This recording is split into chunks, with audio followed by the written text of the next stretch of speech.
15, 11 hả?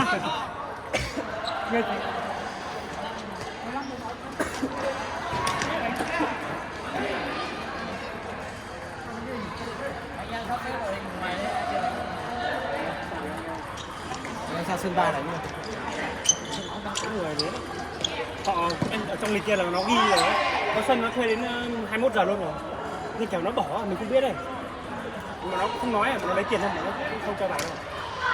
Thế Ví dụ bây giờ anh em mình thuê sân kia nữa, hoặc anh em mình tranh xây dựng rồi, nó không tẩy đi, nó cũng cứ để sân trống này, nó không cho người khác thuê vào.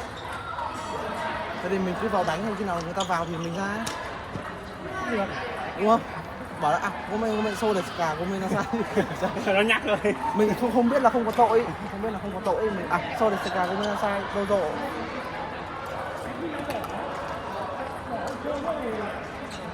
Sân này em cho được rồi. 400 Đừng 400 yên một tiếng rồi mà rẻ mà. 400 yên 2 tiếng. 400 yên một tiếng. Không, mình là người ngoại quốc ấy, 400 yên một tiếng là sao? Còn Nhật thuê có 300 yên, 200 yên một tiếng. Có hai loại vé. Có thật ai? Có si, đây là cái si nữa.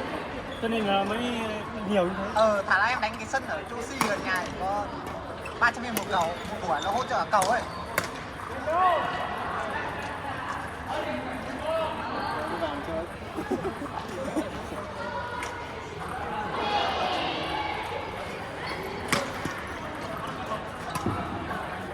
Một là họ bỏ, hai là họ đánh trong một tiếng họ về trước ấy.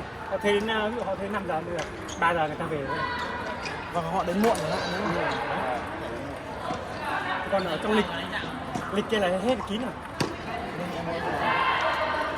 Hôm nay em dạo ngoài.